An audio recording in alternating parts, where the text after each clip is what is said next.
Hello, everyone, and welcome to another episode of the Today Entitled Packers podcast. My name is Griffin. You can follow me on Instagram and Twitter at AllDayPackers, and I'm joined, as always, by Bron, who you can follow on Instagram at Lambo.Leapers. And we are back on another Tuesday talking about another Packers win, their sixth in a row, this time over the Washington football team, 24-14. But that almost seems inconsequential today because we're recording this on Monday, and it's been a very eventful day. We wake up this morning and we hear that Joe Barry, defensive coordinator, tests positive for COVID. He's likely out on Thursday. That's bad already as it is, knowing the state of our defense. And then the day goes on, and what do you know? Davante Adams, of all guys, gets placed on the COVID-19 reserve list. He's likely out on Thursday night, which is just the worst thing we want to hear. Other than Rodgers having COVID, Davante is the worst possible guy to not be able to go on Thursday night against a 7-0 undefeated Arizona Cardinals team.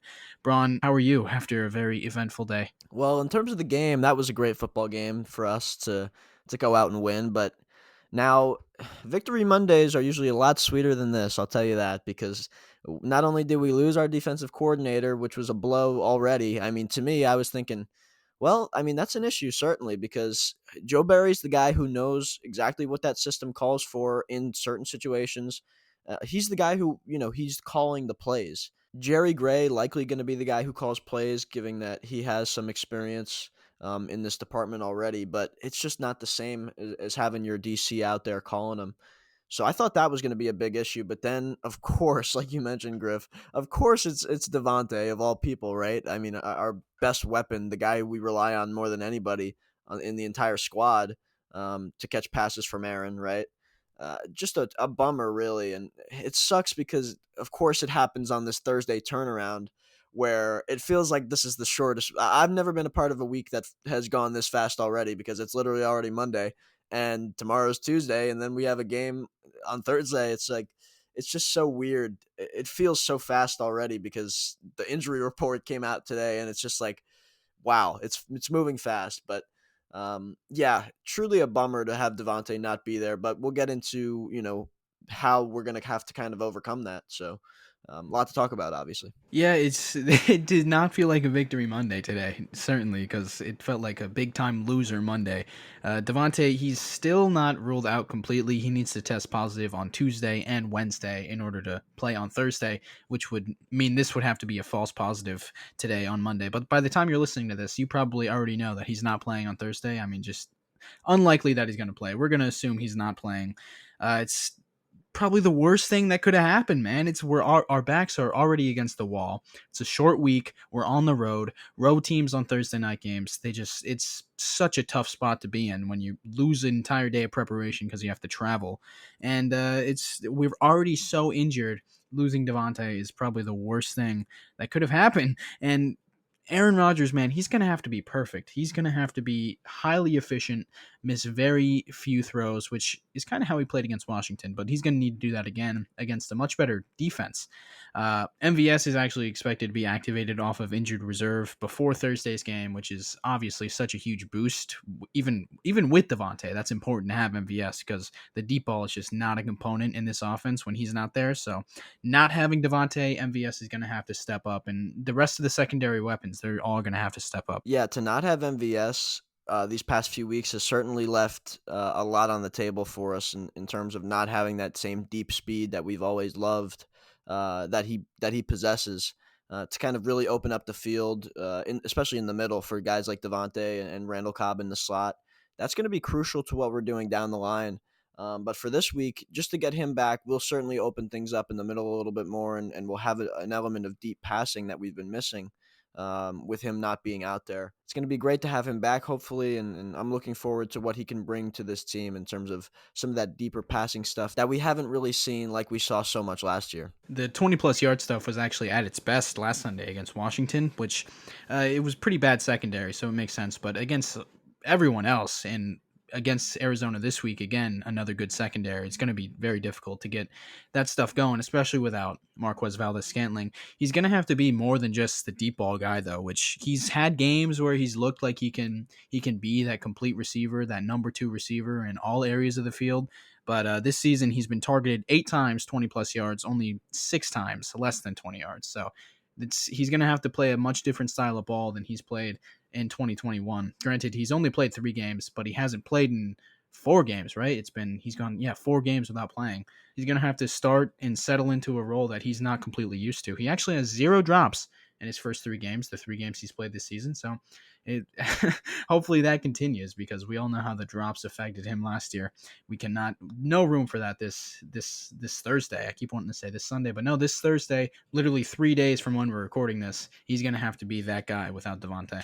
Yeah, I mean, the way that we saw the receivers, pretty much everybody got involved. Tunyon even got his share this week, so it's a good experience for these guys heading into next week when now Devontae won't be there, and Rodgers is going to have to do something that we've seen him do before without Devontae, which is really look for the open guy and not have like Devontae. We've talked about this many times, where Devontae is really he's going to be the first option on 80 to 90% of plays, or at least Rodgers is going to look his way on those passing plays. He's always going to be the first option, right? So when you know that, Rodgers is going to lock into him a lot, and the way that teams cover him, it's difficult to get him the ball. So what Green Bay's been able to do without Devontae on the field is Rodgers kind of just searches for the open man, whoever that is, and tries to hit him as best as he can in rhythm. So that kind of thing, hopefully, we'll see Rodgers go through his progressions, and maybe we'll see a little bit more of a true spreading the ball around offense that we have seen before with Devontae out. Well, in the 6 games without Devontae since Matt LaFleur got hired, we've, of course, won all 6 of them, 6-0. And Rodgers has gone 70.3 completion percentage, 9.2 yards per attempt, 17 touchdowns, a pick, and a 125.2 passer rating. He's been electric without Devontae. And that's really where all the he forces it to Devontae crowd, that's where it all comes from. The fact that he's been so effective without Devontae Adams, and all of his worst games of the past 3 seasons have, been with Devontae on the field. But I do think there is an aspect of Rodgers just buying into the scheme more, and Matt LaFleur calling his stuff more often without Devontae, because with Devontae, obviously a lot of the first reads are going to be to Devontae.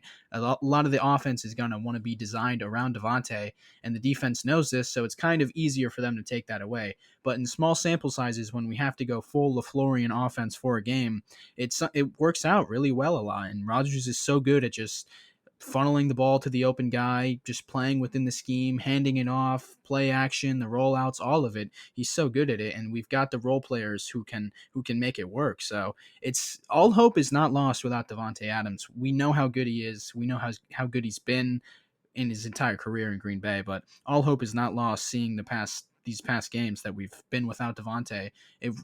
The offense really hasn't skipped a beat. And Griff, what did you think of Aaron Rodgers this past game? Obviously, he was super efficient um, against Washington, who has a good front, and he had to deal with a lot of pressure.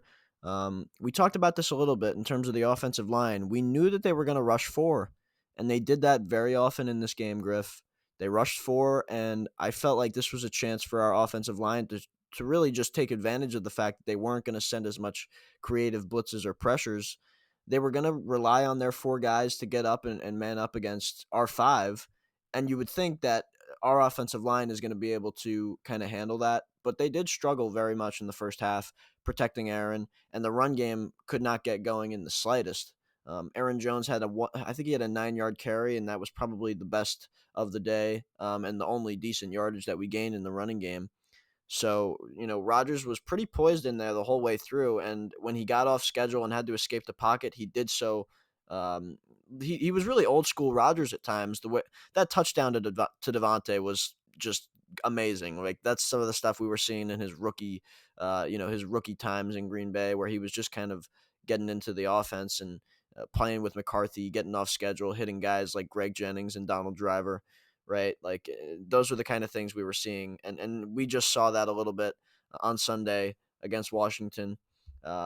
Just a great connection there, and then he obviously got out of the pocket like he's been the past couple weeks and ran for a few first downs. He's been doing that. So, what did you think of his overall performance? Especially the way he was able to be super accurate all over the field. I don't know if he falls down in his rookie year throwing throwing the That's a touchdown to good point. Devontae. He literally it was so funny, man. He literally put his entire body into that throw. It was used to be a little bit easier to make that throw for Rodgers, but he's looked a lot more athletic, I think, this season than he did last season. he just looks faster. He looks like he's more mobile. Last year, 2018, 2019, he kind of looked a lot slower, noticeably slower. Wasn't taking off as much and wasn't as effective when he did take off. But this year, man, sometimes I'm like, is this video sped up? I genuinely, that touchdown last week against Chicago, I saw a replay of it somewhere on Instagram, and I literally thought this video has to be sped up, and it wasn't. The commentary all sounded smooth. I was like, wow, he's just moving quickly. But anyways, against Washington, yeah, he was very efficient. He had his lowest average depth of target of the entire season. Just 6 yards was his average depth of target, and really that helped open up the deep stuff. It really did. It because so many times this season he's been forcing these deep balls and they haven't been accurate and they haven't even been open. He's just throwing it just to see what can happen, and the defense is just they're playing the deep ball because they know that he wants to throw it deep, but he really took all the underneath stuff. He took what was open this game, and he had a 84.4 adjusted completion percentage. That takes out the throwaways and the hit his throws and the batted balls. He 84.4%, and he was just very efficient, very effective. 3 touchdowns, his first 3 touchdown game since week 2, 270 something yards. It was just all around the field. Really did look like a vintage Rodgers game, and we predicted that because this Washington defense really is not very good, especially in the back end. So it wasn't the toughest test that Green Bay is going to have this season. But knowing the circumstances that we've had on offense with the injured offensive line going up against such a good defensive line, I'll take that for sure. Ever since that knee issue he had in 2018, and even the year after that, his recovery from the cleanup and all that stuff, um, his knees just weren't the same, and he wasn't as mobile, and that's kind of come back ever since he's talked about the squatting that he's done in the off season, and he does that pretty much weekly now.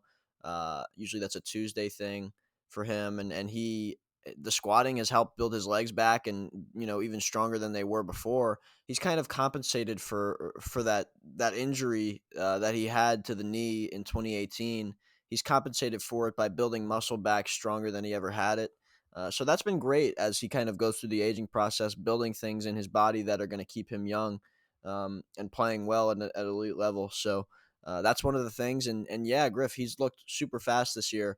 And we saw that one where he kind of dodged the sack and just kind of fell underneath, and I don't even know how you would describe the move that he made just to slip the it was like he got jumped onto by who I don't even remember who was rushing him, but he kind of jumped on him and he just slipped underneath and was able to escape and not only not take a sack, but I think gain positive yardage on the play. So yeah, he definitely looks more mobile. Like he could do some of the stuff that he wasn't able to do in 2018. One of the reasons Mike McCarthy got fired was because all the stuff was relying on Rodgers getting out, going off schedule, and with his knee injury, he just couldn't do that at the same level.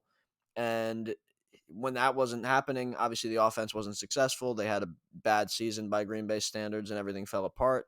Now that he's able to do some of those things again, um, it at least gives us the option to, if we have to go off schedule, I feel like Rodgers is starting to realize that he can do some of those things again. Yeah, just having that last option of the quarterback scramble, it adds something. It's not a whole lot, but it does add something. Like on that third and 11, was it 3rd and 14? I can't remember, but it was a third and long in the first half, and Rodgers just took off, ran like Speedy Gonzalez out there, and had the entire field in front of him. He's had that a lot this season, a lot of man coverage, and guys have their back turned to him on the defense, and he's able to just take off and run with it.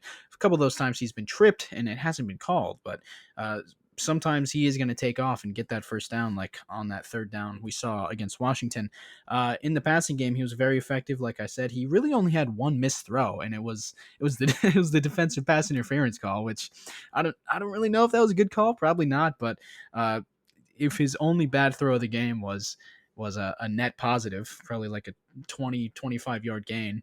Uh, got pretty lucky there, and he was much better on the 20 plus yard stuff. He was 3 of 4 with 71 yards and a touchdown, no picks. That's really a product of taking what's underneath. And like you said, we did not run the ball pretty much at all. It was not effective at all. We only ran it 13 times, coming off of a game where we only dropped back 28 times against Chicago. Washington probably expected us to run it a little bit more, especially with the success we had last week. But it was a nice change of pace from LaFleur in the offense to just put it in Rodgers' hands for the vast majority of the game. Especially, man, some people, they just want us to run it even when it's not effective. Like handing it off to AJ Dillon or Aaron Jones and just having them run into a brick wall on every snap, or especially on first and second down, that's just bad offense, man. It puts us behind the sticks most of the time, or at least sets us up with third and longs. I don't get why so many people, especially on Twitter, are just clamoring for us to run the ball when it's there. Have you seen their defensive front, dude? It's not going to work, and we have so many injuries on the offensive line that it's just I would much rather just put it in Rodgers' hands and let LaFleur work, get the ball out of his hands quick. There's going to be guys open. That's a much better brand of offense than just handing it off on every down when it's just not working and we are so mismatched in the trenches. You mentioned the pass interference. I mean, that was a pretty clear. He kind of just grabbed him with both hands.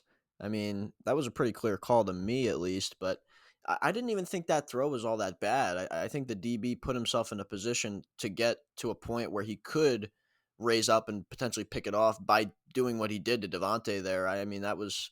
I feel like Devontae was in range to catch that ball, if not for the DPI call. I didn't think that was a bad throw. Maybe a tad underthrown. But other than that, I mean, I thought he was super efficient, accurate. Everything was on point throughout the whole day. Um, Even like some of those, just the check down placement on some of those throws, it's just like he puts the ball in a perfect spot to let guys like Aaron Jones and AJ Dillon, whoever's catching it out of the backfield, he just lets them go to work, and it's so easy. And some of the throws, he's taking hits, and just like the zip on the ball is just perfect. Like he really had maybe one of his best, if not the best game of the year for him on Sunday. And it showed through not only his production with the 274 yards, 3 touchdowns, but also the efficiency and the completion percentage. I think it was 77% he completed in the game. So, everything is on point for him now, and he's back in his groove, playing at an MVP level. He's the reigning MVP. So, we have to expect that from him on Thursday, and I expect nothing less. If he plays like that, we're going to have a chance to win. And I like the ball being in his hands. I mean, especially in games like this, like I said, against a great defensive front, I'm so confident with just putting the ball in Rodgers' hands and letting him work, especially when we got LaFleur with the headset who's calling plays and designing plays that just work so well and know what the defense is going to expect and kind of going off of that. The run game just it did not have it. Some weeks they do, some weeks they don't. Aaron Jones is one of our he can be one of our identities in games, and he can be one of the ways that we win football games, but just sometimes it's just not there. And I respect LaFleur for not trying to force it too much with only 13 rushes. That is really low for a Shanahan style of offense. 13 rush attempts is insane, but AJ Dillon put the ball on the ground twice. Nothing else was happening in the run game. Kylan Hill, we talked about this a couple weeks ago. Once again, Kylan Hill is on there for the opening series. What is he doing out there? How does he keep finding himself on the field? Anyways, the run game, it was just not there. So I respect LaFleur for not trying to stick with it too much, which we've said the opposite at times where he gets away from it, and that's true also. But in games like this, you have to know what's going to work and what's not going to work. And when there's such an obvious weakness for the defense, I like the decision to stick with the passing game. Yeah, the running game clearly just wasn't working, especially in the first half. I mean, it gets easier when you're up by a couple scores, and Green Bay obviously had that big lead later in the game. But the protection, man, it just was not there. Elton Jenkins was really the only one that was holding up pretty well. Runyon did not play well. Newman continues to struggle. Like, it's just these guys aren't totally ready for these starting roles, but that they've been kind of thrust into them with the injuries, and Corey Linsley's obviously his departure. Things like that have kind of made it difficult. And that obviously, of course, you talk about the different starting fives that we've got out there every week. It's tough when you're jumbling, and things are just getting kind of out of sorts each week. But overall, the protection's been good this year, considering the circumstances. And once David comes back, hopefully Thursday, but I feel like it would be tough for this Packers doctors team to kind of put David out there without a real practice. I mean, hopefully he's getting the work necessary and can go Thursday, but I don't know if the team will let him go out there. But Is there even a chance that he can play on Thursday? Like, what are the odds there? Because I haven't seen anyone talking about that. I'm genuinely unsure. I mean, he could easily play. Like, well, technically he could play. Like, yes, he could easily come off the pup list and play. But I mean, when was the last time Matt LaFleur put a guy out there at this point where Yeah, it's like exactly. he Yeah. didn't practice? Like, he practiced last week doing individual drills by himself, and now we have a Thursday game, and they're not even going to practice as a team. So, I mean, yeah, it's just I don't know. It seems like unlikely, but maybe David wants to play badly. Like I don't know, and he says I feel good, I'm ready. Like, and maybe they throw him out there. Who knows? And the running game just wasn't there. So that's a problem. I mean, we have to be able to run the football. We have to, especially against a team like the Cardinals. Like their defense is very good, especially in the passing game. You know, they've got the great back end and their rush is great. So we have to be able to run the ball. That's going to be key without Devontae Adams, and we haven't been able to do it as well this year. Hopefully, like I said, as we get healthier on the O line, a little bit more consistency with the group that's out there, those things will start to come back and work for us. MVS being a deep threat will help, and a lot of those things, you know, they'll fall into place, I think. But this week is going to be one of the big ones. The running game's really got to get going. Aaron Jones, if he can do his thing, that's going to be half the battle for trying to compensate for the loss of Devontae Adams. And the other half is what MVS, Randall Cobb, Alan Lazard, Robert Tunyon are able to do in the passing game. So it's all going to kind of marry together, and hopefully we can compensate for that big loss that is 17. Yeah, this cannot be one of the games where we have 13 rushes and Brick Wallet on every single carry. This cannot be one of those games. We're gonna have to have way more success against the Cardinals than we did against the football team. But Alan Lazard, let's touch on him. We'll get more into the Cardinals game later. But Alan Lazard, he had a breakout game of the season. He had a season high in targets and receptions, touchdown for the second week in a row, 60 yards passing or receiving. Sorry. He looked like his 2020 self, the role player self that he was. He stepped up on that last drive before halftime. That was the Alan Lazard drive. That was pretty strange. But he's just, he's what we've expected Alan Lazard to be. Not a great player, not expecting him to be a Hall of Famer, but he's so good in the role he has in this offense as the second or third option. He's always been so reliable, I feel like, and he's always there for a big play when you need it. Having him on the bench is like to not have him as like a number one or number two, even a number three. Like he's just not that, and it's so okay that he's just coming in playing his role as a role player. And Rogers talks about that a lot. Being a role player just means knowing your role and executing it to a high level. And I feel like Alan Lazard does that so well because of what he does not only in the blocking and running game that he's able to have such success using his tight end like frame against some of these other receivers and just making crucial blocks on big runs. And even in the passing game, he does the same thing. When the ball's not in his hands, he's making an impact everywhere on the field. But when he does get the ball in his hands, he's got great hands. I mean, he catches everything, right? He doesn't have many drops in his career, and he's always been pretty sure-handed. And now what he's doing, we saw it on Sunday. He's efficient, man. He can really make plays, and when he gets dialed in, and him and Rodgers, they have a great connection, and it's strong. And he can have success. And when he gets down to the red zone, runs a good route. And that touchdown was so cool to see because it's Lazard and Devontae, I think, running a couple goes, and you've got Cobby there on the slot running an in. And it's not too fancy, but what he's able to do, Lazard, on that route is just kind of run a bit to the outside, and the corner's got inside leverage. And Rodgers throws it right away, right off the snap. He drops and he just throws that ball like he knew it was going to be there. And it was just perfect back shoulder type throw, but it's in the middle of the field. Like, just it was weird, but that connection is so strong between those two that they knew it was going to work. But as the viewer watching the TV copy, it's like, how did he know that he was just going to be open sitting there like that when the corner is pressing up right on him? It was just a great play. And it shows you how strong that connection is, and we're going to need it on Thursday as well. Another example of Rodgers saying that if he can see the back of the defender's helmet, then his guy's open. He throws it with full confidence when it's a guy like Lazard who he trusts. And you're right, we are going to need him to step up big time. Real quick, what did you think of the uniforms? We haven't talked about that. I feel like everyone's kind of overrating them. I don't know. They're just they look like color rush uniforms, Like we never did a color rush. We did the white. We didn't do a solid color. I don't know. I didn't like them that much. They look good, but I don't think they touch the traditional home jerseys. Yeah, I like them a lot, but I don't think we should like use them all the time. Like people are saying we should change Right. our uniforms to the green, and I mean like that would be Yeah. crazy. People Well, would people love. are saying that we should wear it more than once a year, which I do not agree with. Maybe on Christmas, someone said we should have worn them on Christmas against the Browns, but that would have been nice. But I don't know. I just didn't. I don't. They weren't my thing.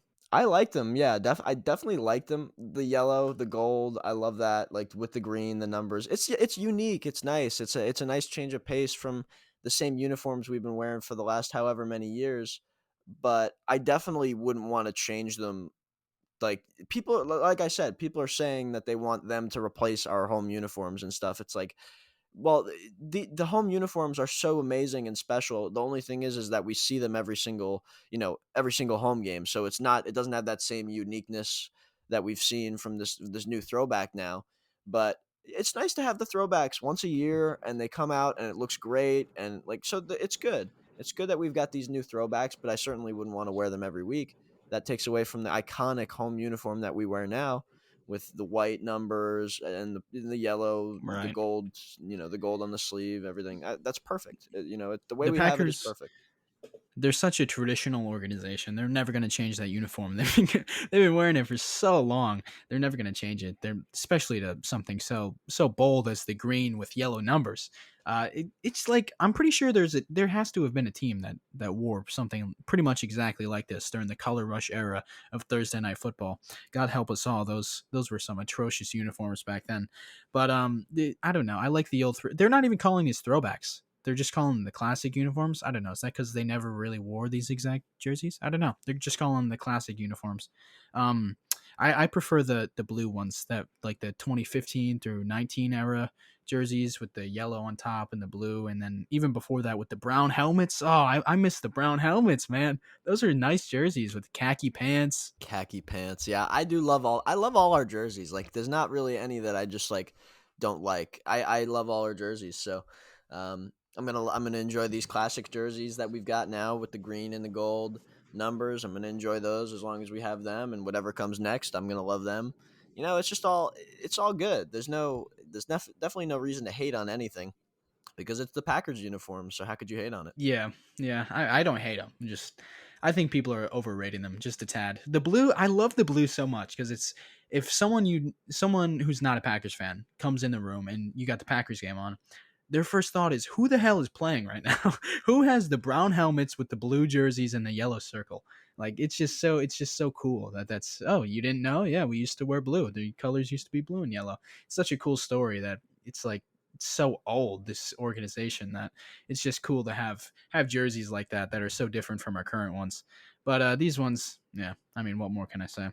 You ready to move on to the defense here, bro? Yeah. All right. So they looked good. They had another really solid outing against a bad quarterback and a bad offense, but there were a few players in particular who really shined, including Rasul Douglas, Rashawn Gary, and Kenny Clark, who we'll touch on later. But big picture here, they gave up a lot of yards, but they forced a bunch of turnovers, uh, quote unquote forced, because one of them came after one of the stupidest plays I've ever seen from Taylor Heineke, where he just sat down on the 1 yard line on third down. That was hilarious. The red zone defense finally steps up, forcing 4 stops in a row in the red zone after giving up 16 straight this season. Some nice tendency breakers from the defense, especially inside the 20-yard line. Yeah, we talked about it, Griff. The red zone defense has to show up soon, after going 15 for 15, allowing touchdowns in the red zone, which is just bizarre, right? Like, we've always been such a good red zone defense with Mike Pettin, and it's been the total opposite with Joe Barry.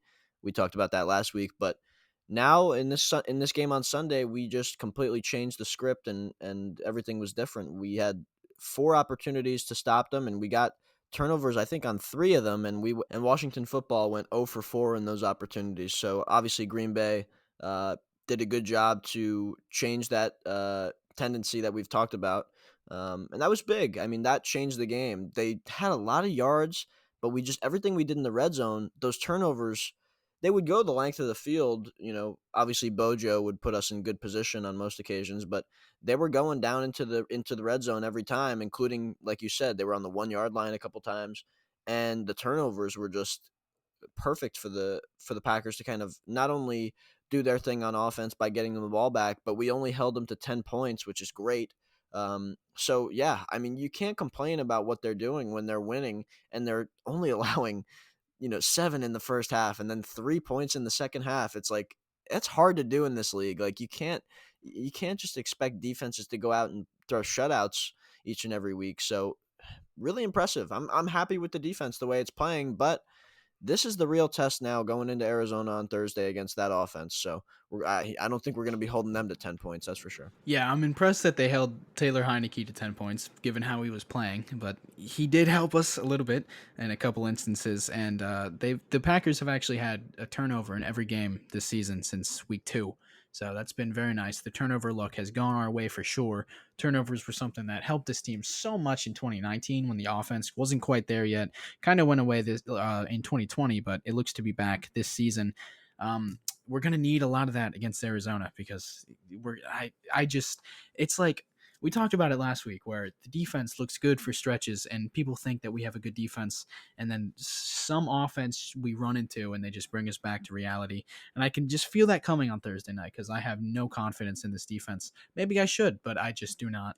The players I want to highlight: Rasul Douglas. He's stepped in, had a real starting role in this game, and he played very well given he only covered Dax Milne and DeAndre Carter in the entire game. He didn't touch Terry McLaurin, but he only allowed 4 yards and had a pass breakup. So that's something that we'd like to see with the state of our cornerback room right now. Yeah, Douglas really did a good job. I looking at the TV copy, it's hard to tell how good a corner can play because a lot of times the best stuff they do is off the screen.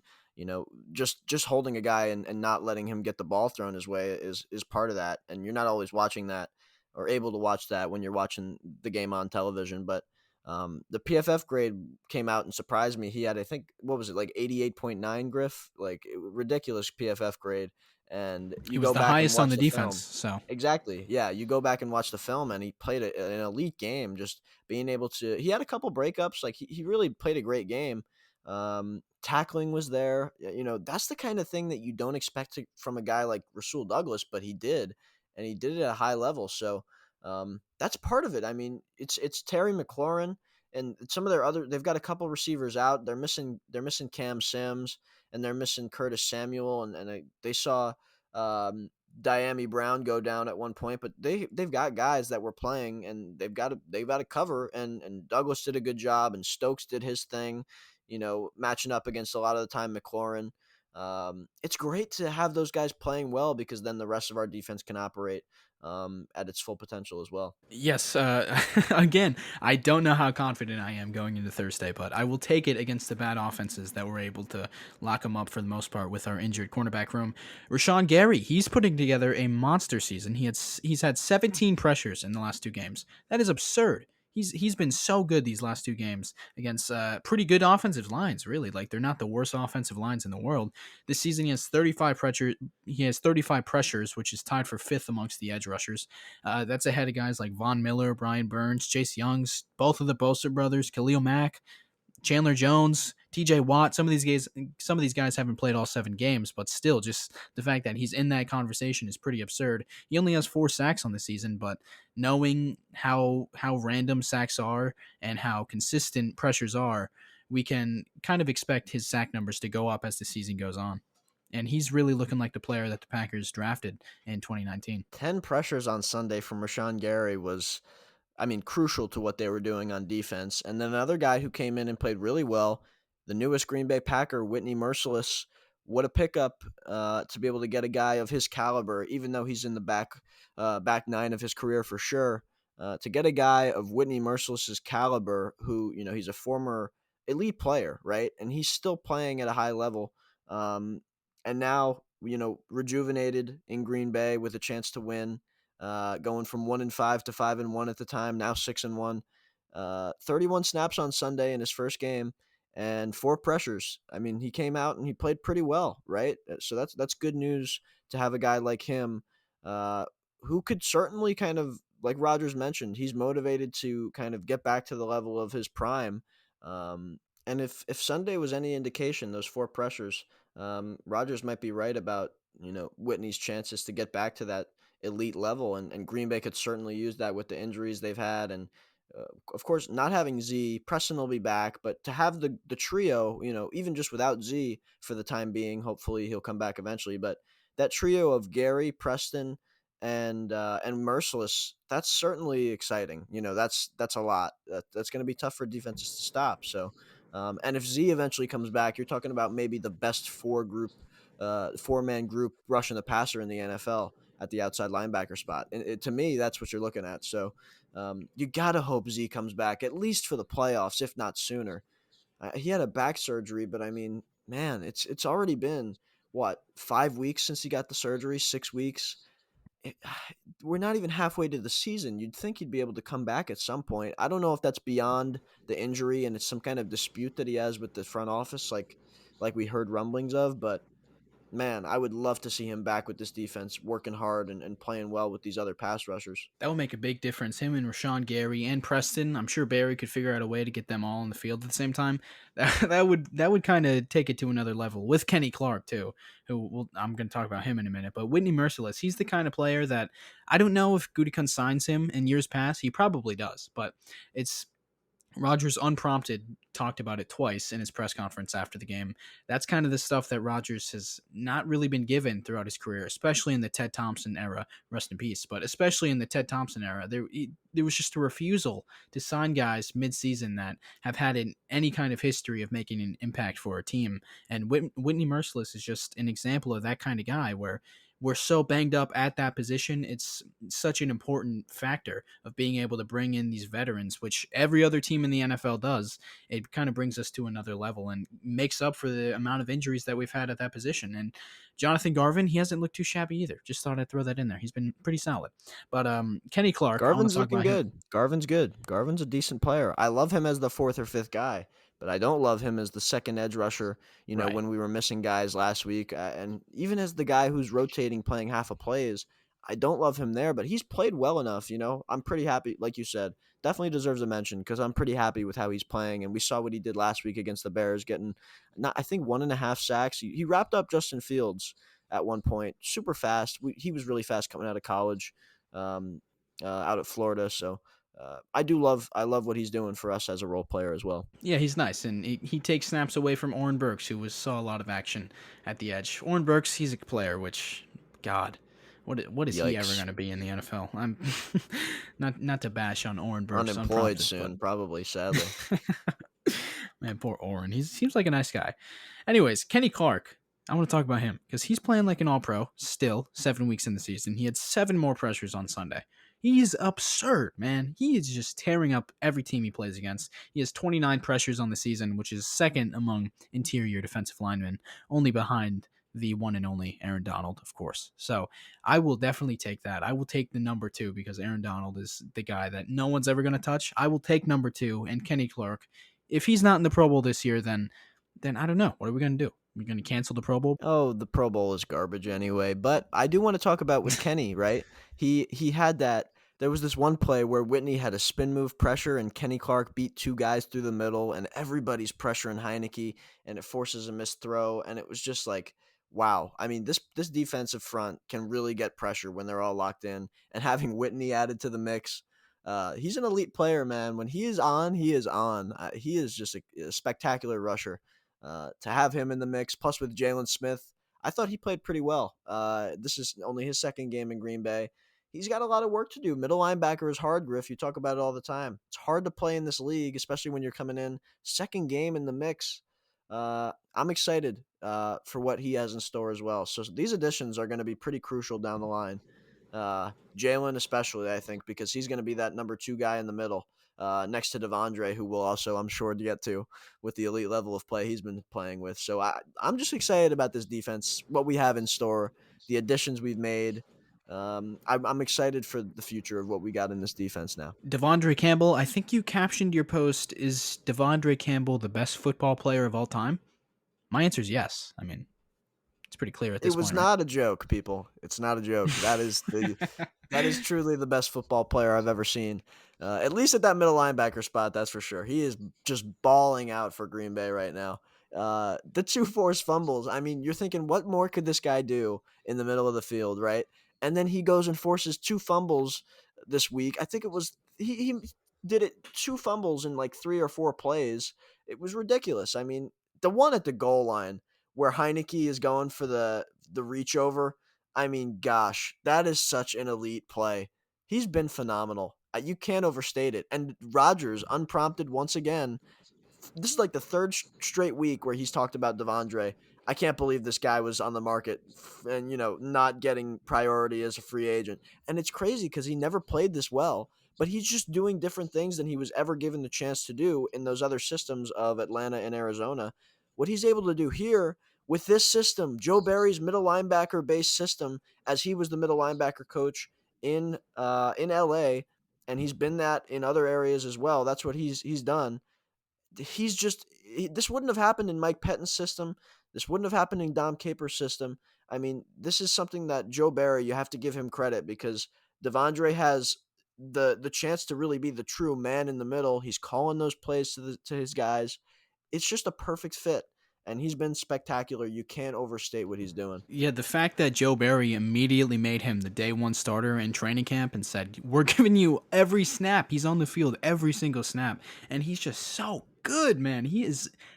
I don't think I've ever seen a linebacker in Green Bay play like he does. He hasn't missed a tackle since week 2. He wraps everybody up. Whenever a running back's breaking loose, as soon as I see 5'9" on the screen, I'm like, okay, play's over. Because he's tackling him right then and there. He's forced 2 fumbles. The one on the sneak was unreal. He's got the hands; they look like baseball gloves. The way he's just able to smack the ball out of Heineke's hands, he is so good. And he talked about being able to be the guy and someone handing him the reins and just having him be the number one guy on defense, calling the plays and everything.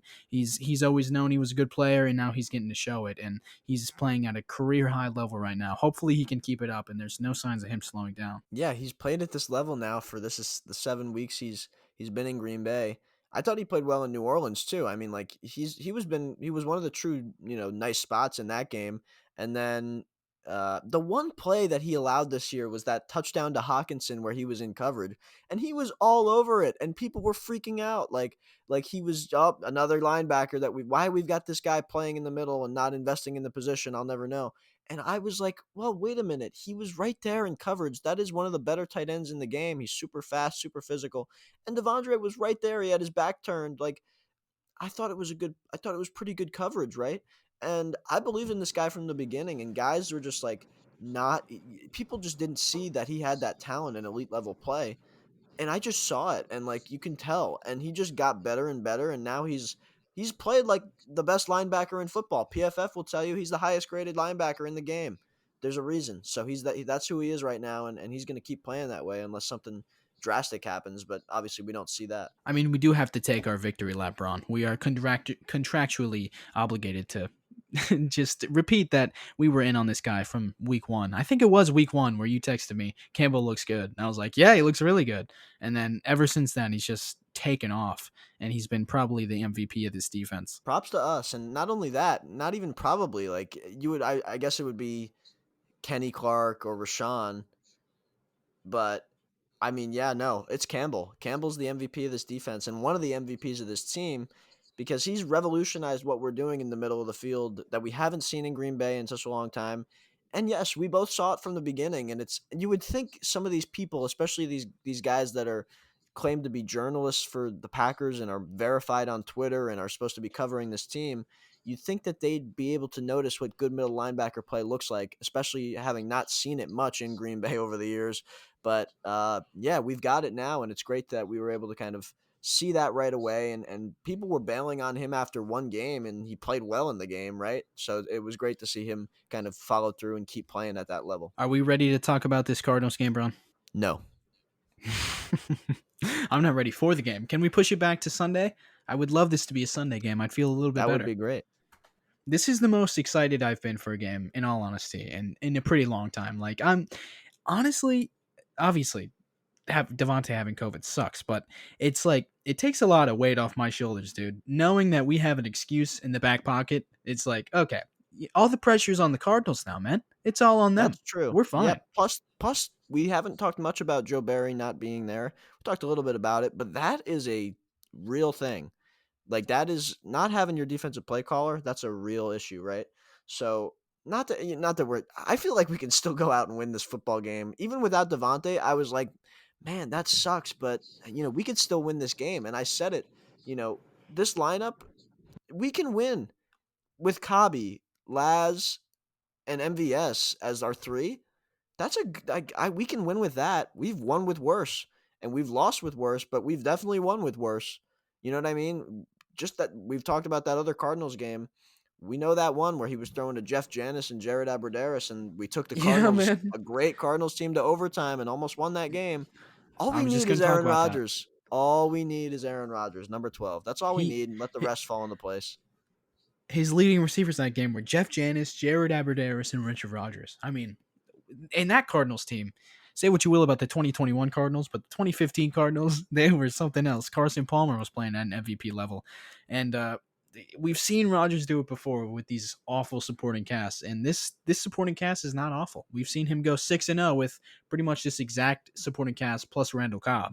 So, not all hope is lost, honestly. And if we lose, hey man, we didn't have Devontae. We didn't have Devontae. I'll tell you what, Bron. The Cardinals last night, literally last night, were favored by 3.5 points.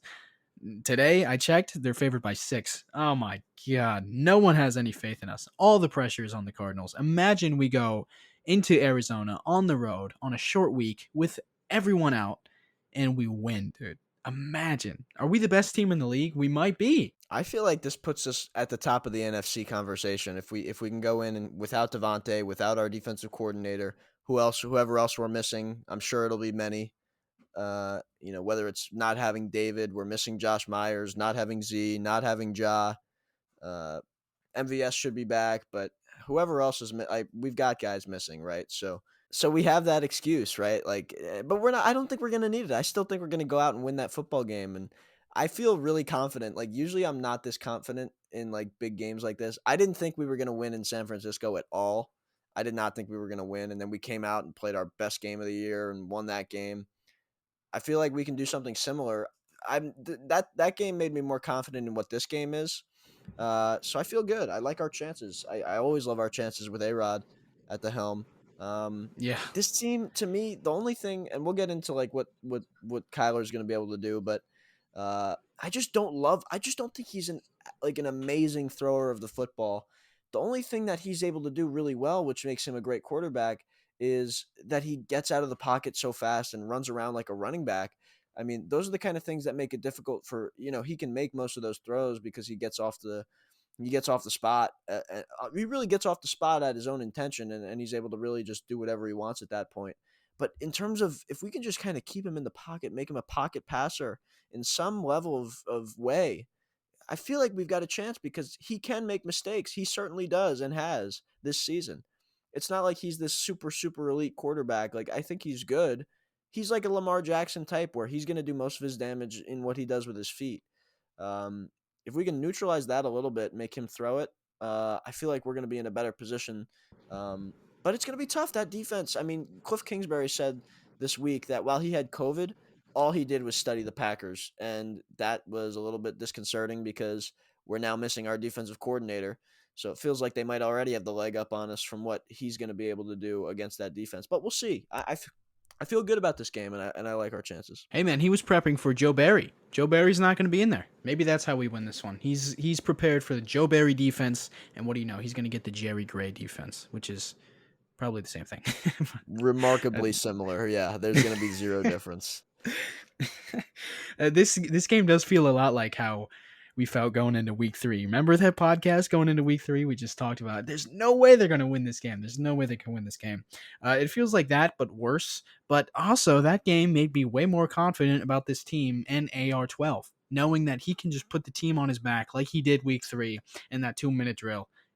Granted, there's no Devontae this week, which kind of sucks, but he's still got Rodgers, man, one of the GOATs. He's the GOAT. We need him. And I've said it before, and I'll say it again. In games without Devontae, he's got to go superhero. But in the same vein, he kind of just has to get down to the basics of the simple football. A lot of the stuff that him and Devontae do is superhuman, superhero stuff. But now this is more of him kind of having to be the distributor again. He's going to be the point guard. This isn't this, he's not just dishing to Devontae over and over again. It's going to be he's going to have to really spread the ball around, find the open guy, go through his progressions. This is going to be something where Rodgers can thrive in, and we've seen him do this. That Saints game last year where he didn't have Devontae, we all thought we were going to lose because the Saints are so good and we don't have Devontae. And then Alan Lazard goes out and has over 100 yards, and he had 2 touchdowns in that game. I mean, that's the kind of thing that we were looking for. And now it doesn't have to be that way either because we've got a little bit more options, I think, than we did at that game last year. Cobby's in the mix now in the slot, and that certainly helps. Lazard had a good game this past week. Tunyon hasn't been as good, and the Arizona Cardinals are doing great work covering tight ends with some of their guys in the middle of the field. That's going to be tougher, but we talked about MVS's return as well. So, and Aaron Jones out of the backfield, AJ Dillon running the ball and also catching it out of the backfield. We're going to have options. It's not definitely like you said, all hope is not lost. So, on offense, as long as we have Aaron, we'll be fine. It's just we have to do what our thing. We have to do our thing on defense, which is it's going to have to be stop Kyler, make sure somebody can cover DeAndre Hopkins, and just stop their running game, which has actually been good this year. Looking at this Cardinals defense, man, they just got solid players everywhere. Everywhere. They have solid players and great players. Robert Alford, he's having a career resurgence in Arizona. He's allowing a reception percentage of 58.1. Byron Murphy looks like a solid young player. He's allowing a 57.6 reception percentage and a passer rating of 60. Buda Baker is one of the best weapons in any secondary. David Collins looks like one of the league's best rookies at inside linebacker. J.J. Watt, he's having a career resurgence. Where did this come from? He's looking like his 2011 self. Chandler Jones is probably returning. There is just so many players up and down this defense. It's going to be so difficult for the Packers to win, but they've just got to stay committed to the scheme, man. And the one place that the Cardinals are susceptible is in the run game. The Vikings, they average 7 yards per attempt. The Jaguars average 6.1. Rams average 5.8, and the 49ers average 6.3. It's going to be difficult to run with such an injured O-line, but both the AJs, man, they're going to have to put the team on their back like they've done for most of this season and just power through it and get these yards above expectation, which they've done so well. And the Cardinals, like I said, they are very susceptible in the run game. They've given up a lot of yards on the ground this season, and that's really where we're gonna have to shine on offense. And then the play action off of that, and Rodgers is gonna have to be just so efficient. I don't think the formula is all that difficult, like you mentioned. This is a game where we've got to run the ball. We have ran the ball this year, but not in every game. Last game was an example of that's a great defensive front. We weren't able to run the ball as well. This is a different situation. Their pass rush very good, but the interior and some of the middle linebackers, the middle linebackers they have are built to cover the passing game. Buda Baker as well. He's like their safeties are dynamic, but they do a lot of that stuff. Most of their success comes against the pass. The key to this game is going to be running the football. I think AJ Dillon's going to have a big rebound game because it's going to be, I think they have to get equal touches as usual. Jones is going to do his thing, but Dillon's going to provide that change of pace. Both are going to need to put out a big game. I think it's going to start with the running game. Now, this is a game where you want to establish the run early, and then Rodgers goes to work off the play action, and hopefully he has some success in that regard, including deep balls to MVS now, which is a definite option. Randall Cobb in the middle. Lazard will do his thing as well. I'm excited for what we've got now because MVS provides that change of pace with his speed. And then this running game is going to have a chance to get on track and get us out in front early, establish the run, and then that everything will play off of that. I think that should be the game plan. It's not going to be difficult to go out there and put that together, but the execution is going to be key. Yeah, the execution is going to have to be like the most on point it's been this season, and we're going to have to not waste any possessions. We're going to go utilize all 4 downs on every drive, which Matt is so good at already. We're going to have to because the Arizona offense is way more scary than the Arizona defense, and the Arizona defense is pretty damn good. So without King or Preston Smith, which could be likely, I literally do not think there's any way that we're going to be able to stop them with the cornerbacks that we have and the weapons that they have. AJ Green, what's with all these career resurgences in Arizona? They're taking these old washed up guys and Zach Ertz. Oh my God, it goes on and on. And they're just turning them into superstars once again. AJ Green looks like an all-pro once again. They got DeAndre Hopkins, obviously, and Christian Kirk, who's one of the best deep threats in football. Kyler Murray, I mean, you say what you want about him as a passer, but he hasn't been that bad this season. He's only thrown 4 turnover-worthy plays. He has 5 picks, but only 4 turnover-worthy plays. He's been very efficient with the football, one of the best throwers in the league this season. And on the ground, what are we going to do? We saw Heineke running around. What are we going to do to defend Kyler Murray? I do not know. We just have to assume Matt LaFleur has to assume that the Cardinals are going to score on every single possession and be ready to combat that with offense, because the best defense is a good offense. And not having Joe Barry, there's really no hope for the defense in this game. We're going to have to get some turnovers, because this is the weirdest stat that I found. Bron, they've fumbled 13 times this season. You know how many of those they've lost? One. Uh, what? Hopefully, the variance can swing in the other direction on Thursday night, because we're going to need to steal some possessions in order to really win this football game, because I do not know what this defense is going to be able to do to stop them. Well, I'll give you a little bit of information right back at you as well. Number one, Kyler Murray, he has a good portion of those fumbles. I think he has five. That's just off the top of my head because I was reading that the other day. But he fumbles the ball quite a bit because when he gets out to run it, he carries it with one hand, like LaShawn McCoy used to do. I think that's where, I mean, we've got guys that are looking to create turnovers, and we saw how many fumbles we forced in this past game. The weather wasn't an issue or anything, obviously. That's a good sign to see Devandre and then other guys forcing turnovers. That's great, right? I think that's going to be something where if we can't get to Kyler and he gets past the line of scrimmage and he starts running, Devandre, whoever's spying him, whether we have, there's going to be a lot of different. I think if we're going to run a lot of man, there's always going to be some guy roaming in the middle. Not even just as a spy, but whether we've got a thief, a robber, somebody in there, you know what I mean? Like to just kind of watch the middle of the field and not only look for those routes that are coming in, but also watch Kyler. I think a lot of that stuff is going to go on when we're running man. And then, you know, you get what you emphasize, right, Griff? And I think they're pretty clearly going to be focused and honed in on Kyler running around.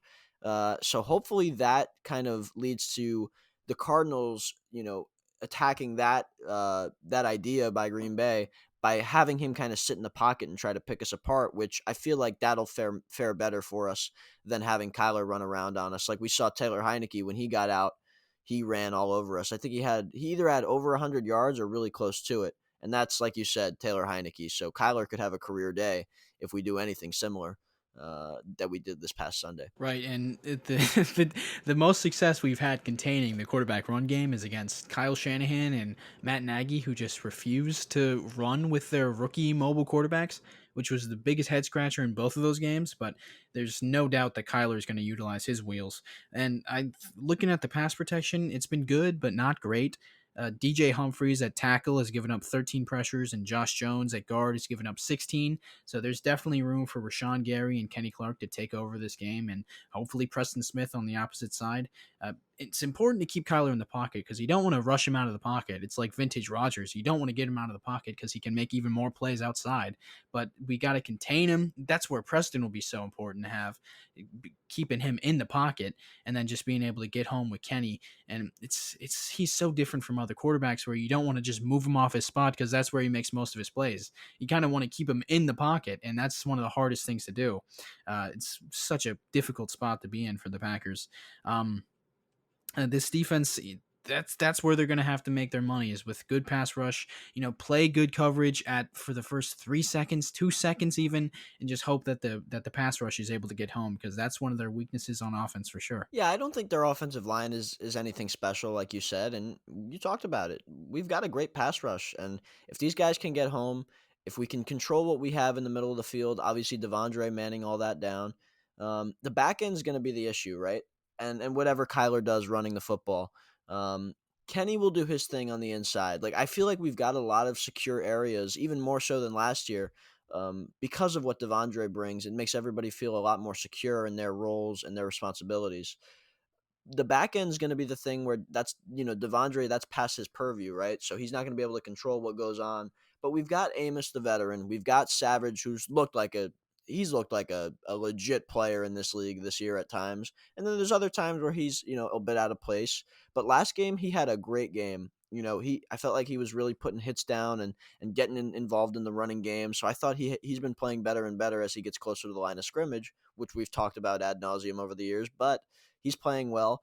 It's going to be the corners, right? Stokes, I think he's going to continue to do his thing. He's just a player, right? Like he's just going to go out and he's, whoever he's playing with, he's going to have his moments and he's going to get his success in there, breaking up passes and whatever, right?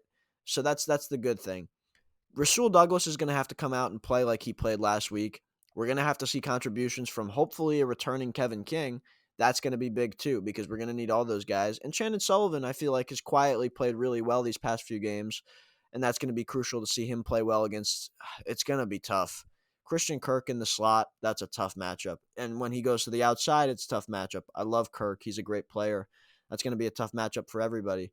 Hopkins is going to be interesting because if you ask me, Griff, if we're going to have a Hopkins, if one guy was going to travel with Hopkins, I'd put King on him because of the physicality, the size, the length. That's probably the best option. So we're hoping for King's return to kind of give us a little bit more depth at corner. Obviously, Preston coming back would be huge to control what Kyler does and kind of push to the inside and trap him in the pocket. So I just threw a lot at you there, Griff, but I have a lot of thoughts on what we got to do on defense. So just hopefully those guys come back. Preston and Kevin King seem like the most likely returns on defense, and those would be big for what we're trying to do on Thursday night. King on Hopkins just sounds like a nightmare to me. It sounds.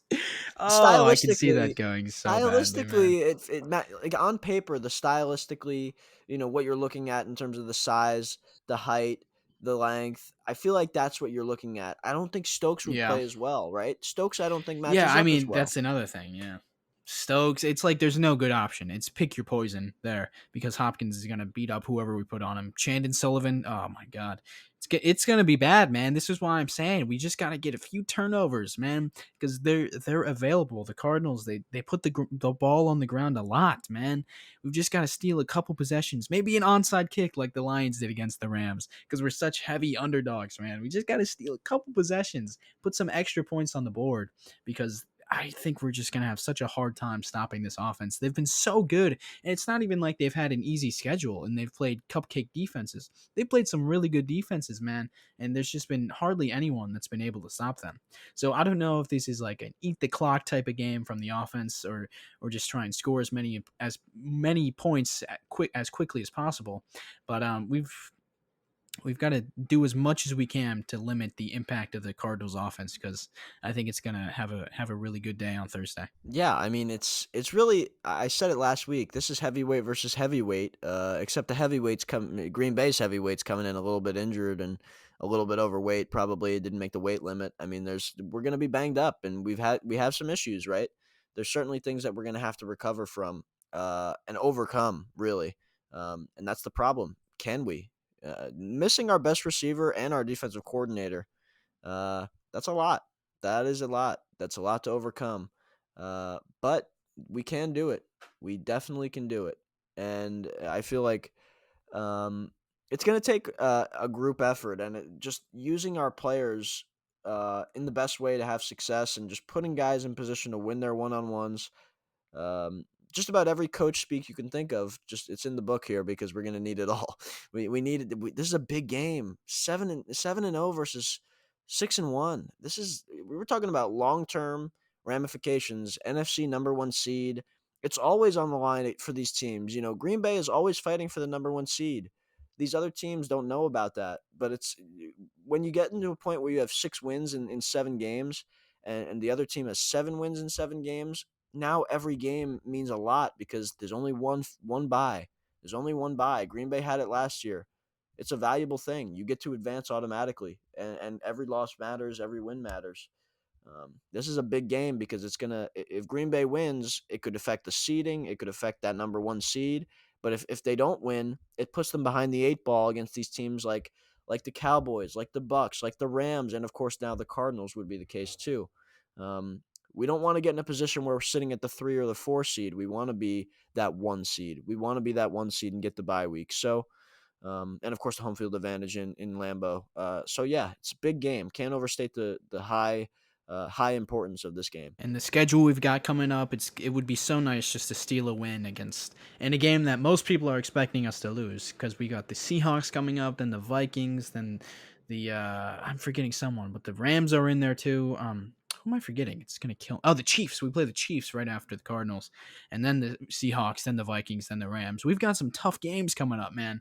This is a game that every Packer fan is kind of already chalking up as an L. It'd be nice to get out of here 7-1 and be still tied for that top seed in the NFC and have the tiebreaker over the Cardinals because getting the playoffs running through Lambeau is so important, and the bye week is so important.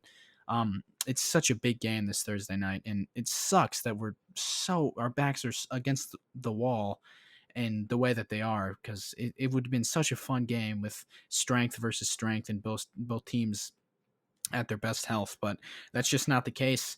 But still, it's with AR-12, with Matt LaFleur. He's one of the best coaches in football, the best quarterback of all time, probably. What are we thinking here, Bron? What are your score predictions? I got us winning this football game, and it sounds crazy after I predicted us to lose to the.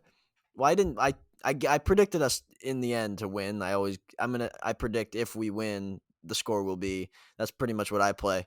But I do think we're gonna win this football game. Like I feel pretty confident, even without Devandre, and hopefully, like we said, this is Monday as we're recording this, so hopefully no more um, cases, positive tests, whatnot, come out Tuesday, Wednesday, because that doesn't factor into what I'm saying here, but I do think we're going to win And this that football game. outdates our entire podcast, so that would Yep, suck. so that would not be great, but assuming that's it, which is weird. I don't get how Devontae and Joe Barry, like I don't know how that I don't know Yeah, what what are that they was doing about. together, man?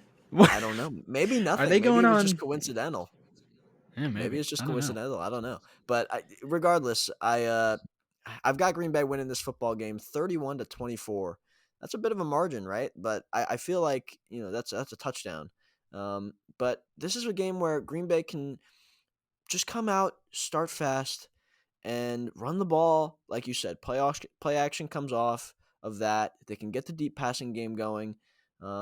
Their defense is very good, and they've got a lot of good players, but Aaron Rodgers is who he is, and when he's on, doesn't matter who we're facing.